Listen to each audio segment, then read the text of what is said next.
Hi friends, तो आज हम पढ़ेंगे लघुत्तम समापवर्त अर्थात लासा निकालने का बेसिक तरीका। बड़ी से बड़ी संख्याओं को पता लगाएंगे कि कौन सी संख्या छोटी से छोटी संख्याओं से कटेंगी। जैसे मान लो है हमारा,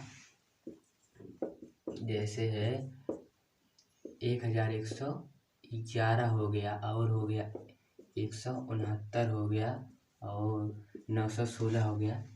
ये संख्याएं किन छोटी से छोटी संख्याओं से कटेंगी? 2 से, 4 से, 6 से, 8 से। अब हम देखेंगे 2 से विभाज्य संख्याएं। यदि किसी संख्याओं के अंत में 0, 2, 4, 6, 8 हो तो वे संख्याएं 2 से पूर्णतः विभाजित होंगी। किसी भी संख्याओं के अंत में 2 आता है, 4 आता है, 6 आता है या 8 आता है तो वे संख्याएं पूर्णतः 2 से विभाजित होंगी। जैसे हम उदाहरण लेते हैं, हमारा हो गया 256 हो गया, 42,350 हो गया हमारा, और हम ले लेते हैं 38,078 हो गया, और एक जैसे मान लो 83,74 हो गया हमारा। तो ये संख्याएं देखो, इन संख्याओं के अंत में 0, 2, 4, 6 आ रहा है ना, तो ऐसी संख्याएं 2 से पूर्णतः विभाजित होंगी। तो हम इस संख्या को हम देखते हैं कि ये 2 से विभाजित हो रहे हैं कि नहीं। तो आइए देखते हैं, 2 से हम क्या करेंगे, भाग देंगे। तो हम देखो भाग दे रहे हैं, 2 एकम 2 हो गया हमारा, देखो कट गया। अब 5 उतारे, 2 दूनी 4 हो गया, यहाँ पर 1 बचा। अब हम क्या करेंगे, इस 6 को उतारेंगे तो हमारा हो गया 2 8 16। देखो यहाँ पर 256 हमारा 2 से पूरी तरह विभाजित हो गया। अब हम मान लो एक संख्या और ले लेते हैं, जैसे मान लो 42,350। ये देख लो 2 से विभाजित हो रही नहीं। अब 2 से भाग देंगे, 2 दूनी 4 हो गया, कट गया हमारा। अब 2 उतारेंगे, 2 एकम 2 हो गया, ये भी कट गया। अब हम 3 उतारेंगे, 2 एकम फिर हमारा 2 हो गया, और फिर क्या बचा, 1 बचा। अब हम क्या उतारेंगे, 5 उतारेंगे तो हमारा हो जाए 2 7 14 हो गया। तो यहाँ पर 1 बचा। अब 0 उतारेंगे, 2 बचे 10, हमारा क्या हो गया, पूरी तरह कट गया। तो वे संख्याएं जिनके अंत में 0, 2, 4, 6, 8 आते हैं, वे संख्याएं 2 से पूरी तरह विभाजित होते हैं। देखो मैंने आपको ये करके बताया। अब हम देखेंगे 3 से विभाज्य संख्याएं। किसी भी संख्याओं के अंकों का योग यदि 3 से विभाजित है तो ऐसी संख्याएं 3 से पूर्णतः विभाजित होंगी। जैसे कोई भी संख्या है, अगर उसको हम जोड़ें, वो 3 से विभाजित हो रही है तो वे संख्याएं 3 से विभाजित संख्याएं कहलाती हैं, या वे संख्याएं 3 से पूरी तरह कट जाती हैं। जैसे हम ले लेते हैं एक संख्या, हमारा हो गया 33 ले लेते हैं। अगर इनको हम जोड़ेंगे आपस में तो ये हमारा हो गया कितना, 6 हो गया। अगर 6 में हम 2 से भाग देंगे तो हमारा कितना हो गया, 2 3 6 हो गया। तो ये हमारी क्या, पूरी तरह कट गया। तो कोई भी संख्या में एक और ले लेते हैं, हमारा मान लो एक हो गया 147। तो इसमें अगर हम 3 से भाग दे रहे हैं तो हमारा कितना हो गया, 3 4 12 हो गया, और इसमें कितना बचा, 2 बचा। 7 उतारेंगे तो हमारा कितना होगा, 3 9 27। तो देखो कट गया। अब हम एक और संख्या ले लेते हैं, मान लो 9,86,274। 9,86,274 हमने एक संख्या ली। अब इसमें 3 से हम भाग करेंगे। तो आइए करते हैं, देखो 3 से भाग कर रहे हैं, हमारा कितना हो गया, 3 बार गया, 3 त्रिका 9 हो गया, कट गया। अब कितना बचा, 8 बचा। अब देखो कितने बार जाएगा, 2 बार, 3 दूनी 6 हो गया, यहाँ पर 2 बचा। अब हम कितने उतारेंगे, 6 उतारेंगे, 3 8 24 हो गया हमारा। अब इसमें 2 बचा। अब फिर कितना उतारेंगे, 2 उतारेंगे, हमारे 3 7 21 हो गया, यहाँ पर 1 बचा। अब हम कितना उतारेंगे, 7, 3 5 15 हो गया। अब हमारा 2 बचा। अब कितना उतारेंगे, 4 उतारेंगे। तो अब हम भाग देंगे जब, 3 8 24 हो गया। ये क्या हो गया हमारा, पूरी तरह कट गया या विभाज्य हो गया। मान लो हम कह सकते हैं ये भी कि कोई भी संख्या कितनी भी बड़ी संख्या हो, अगर उसको हम जोड़े तो वो 3 से क्या हो, विभाज्य हो जाए, उसे हम 3 से विभाज्य संख्या कहते हैं। अब हम देखेंगे 4 से विभाज्य संख्याएं। किसी भी संख्याओं की इकाई तथा दहाई से बनने वाली संख्या यदि 4 से विभाज्य है तो वह संख्या क्या होगी, 4 से विभाजित होगी। कोई भी संख्या है अगर उसके इकाई तथा दहाई से बनने वाली क्या संख्या 4 से विभाजित हो रही तो वह संख्या 4 से विभाज्य होगी। जैसे हम ले लेते हैं कोई भी संख्या हो गया हमारा 416, तो इसकी इकाई के स्थान पर क्या है, 6 है, और दहाई के स्थान पर क्या है, 1 है। तो इससे बनने वाली संख्या क्या हो गई, इकाई तथा दहाई से 16 हो गई। तो ये क्या हो रही है, 4 से विभाजित हो रही है, पूरी तरह कट रही है। तो हम 416 को अब भाग देकर देख लेते हैं एक बार। तो 416 में 4 से भाग देंगे, 4 कम 4 हो गया हमारा, कट गया। 1 बचा, 1 उतारे। अब 0 बढ़ाकर हम क्या करेंगे, 6 को उतारेंगे। 4 चौक हमारा हो गया 16। तो ये क्या हो गया, कट गया। अब हम एक और संख्या को देख लेते हैं लेकर, हमारा हो गया 39,712 को हम भाग देंगे। तो इसके क्या के स्थान पर क्या है, 2 है, और दहाई के स्थान पर 1 है। तो क्या है, 4 से विभाजित हो रहे हैं, हाँ 4 तिहाई 12। तो अब भाग देकर देख लेते हैं एक बार। तो हमारा कितना बार जाएगा, 9 बार जाएगा, 9 बार जाएगा। तो कितना हो गया, 4 9 36 हो गया। अब हम कितना उतारेंगे, 3 उतारेंगे, यहाँ तो कट गया। अब यहाँ 7 बचा तो 7 उतार लिए। फिर हमारा कितने बार जाएगा, 9 बार, 4 9 36 हो गया। फिर हमारा कितना बचा, 1 बचा। अब हम 1 उतारेंगे, अब कितना बार जाएगा हमारा, 2 बार जाएगा। 4 दूनी 8 हो गया। यहाँ पर कितना बचा, 3 बचा। अब हम कितने उतारेंगे, 2 उतारेंगे, 2 को उतार लिए। अब कितना बार जाएगा, 4 8 32। तो हमारे कहने का मतलब है कोई भी कितनी भी बड़ी संख्या क्यों ना हो, अगर उसके इकाई के स्थान तथा दहाई के स्थान से बनने वाली संख्या 4 से विभाज्य है तो वो संख्या 4 से जरूर विभाजित होगी। अब हम देखेंगे 5 से विभाज्य संख्याएं। किसी भी संख्या के अंत में यदि 0 अथवा 5 हो तो ऐसी संख्या 5 से पूर्णतः विभाजित होगी। कोई भी संख्या कितनी भी बड़ी हो, अगर उसके अंत में 0 आता है, 5 आता है तो ऐसी संख्याएं क्या होगी, 5 से विभाजित होंगी।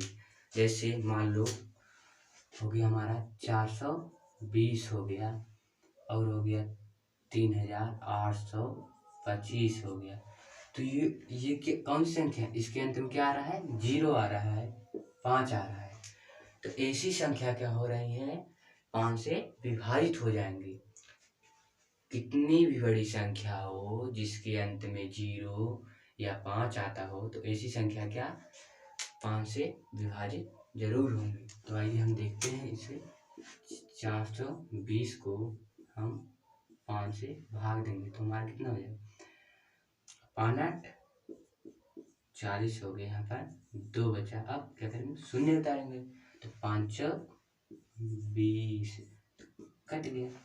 अब ये हमारा इसी संख्या को हम देख लेते, 3825 को हम क्या करेंगे, 5 से भाग देंगे।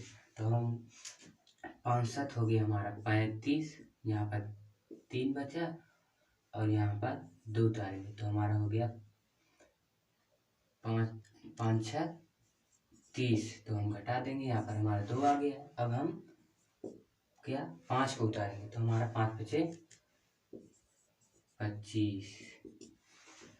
कितनी भी बड़ी संख्या हो जिसके अंत में 0 व 5 आता हो ऐसी संख्याएं 5 से विभाजित हो जाए। अब हम देखेंगे 6 से विभाज्य संख्याएं। वे संख्याएं जो 2 और 3 से विभाजित होंगी वे संख्याएं पूर्णतः 6 से विभाज्य होंगी।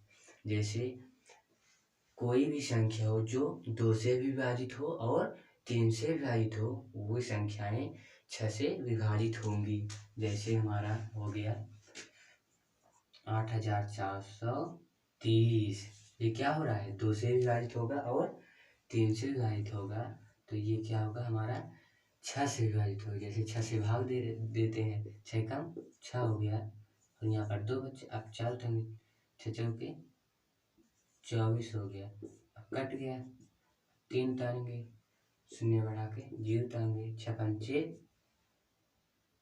30, क्या हो गया हमारा, कट गया।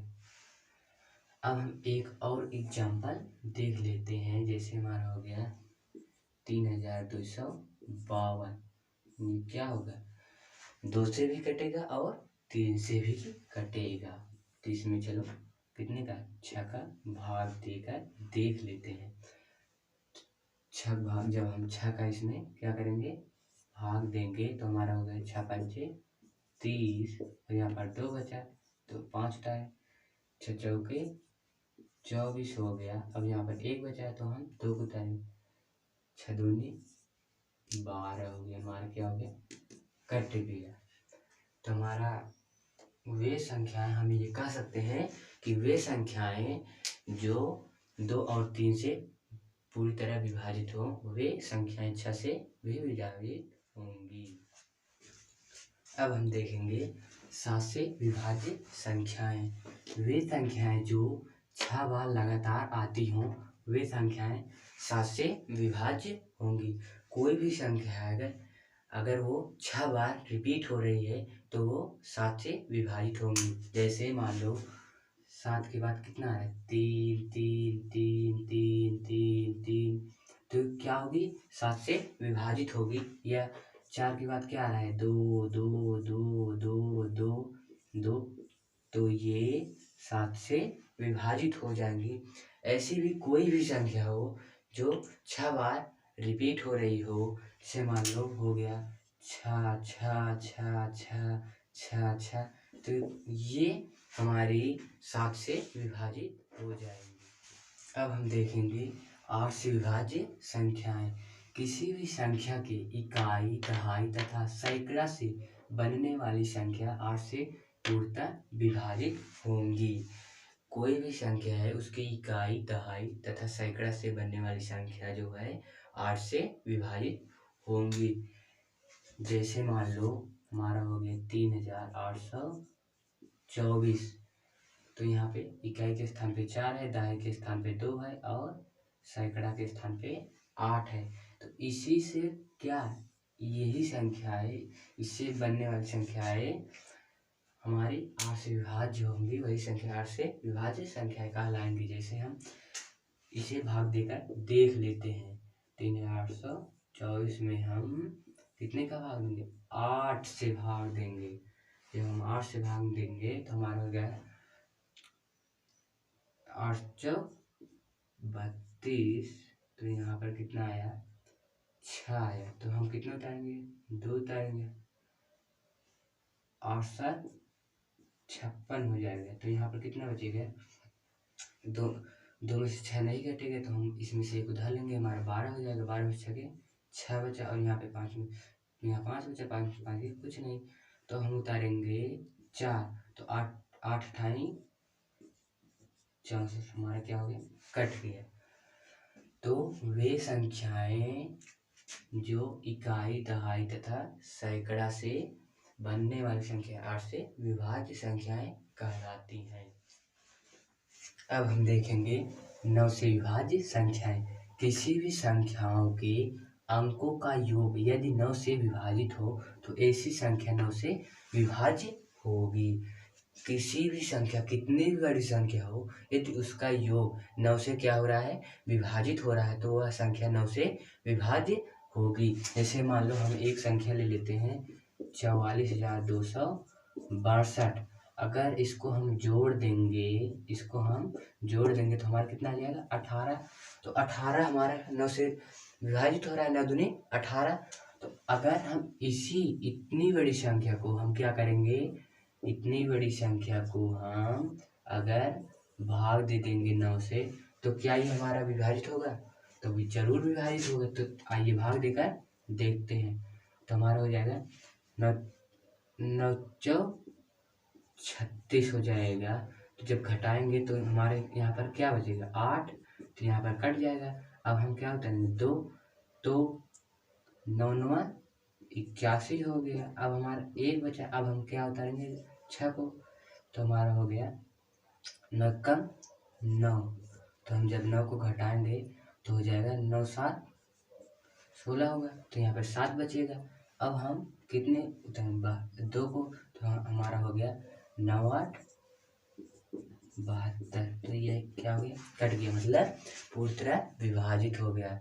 मतलब कितनी भी बड़ी संख्या हो, अगर उसका योग 9 से विभाजित हो रहा है तो वह संख्या 9 से विभाज्य होगी। अब हम देखेंगे 10 से विभाज्य संख्याएं। किसी भी संख्याओं के अंत में 0 हो तो वह संख्या 10 से पूर्णतः विभाजित होगी। कितनी भी बड़ी संख्या हो, कितनी भी बड़ी संख्या क्यों ना हो, अगर उसके अंत में 0 होगी तो वह संख्या 10 से जरूर विभाजित हो जाएगी। जैसे हम ले लेते हैं 1 450, या हो गया हमारा 320। अगर इसमें हम क्या करेंगे? 10 से भाग दे देंगे तो ये हमारा क्या हो जाएगा? विभाजित हो जाएगा। 10×40 हो गया। यहाँ क्या बचा? 5 बचा है। अब हम 0 उतारेंगे। 10 बचे 50। देखो कट गया। अब इसको हम देख लेते हैं। 10 से 10 जाए 30 हो गया हमारा। अब 2 उतारेंगे 20 को। तो 10 दूनी 20। मतलब कितनी भी बड़ी संख्या क्यों ना हो, अगर उसके अंत में 0 लगा हुआ है तो वह संख्या 10 से जरूर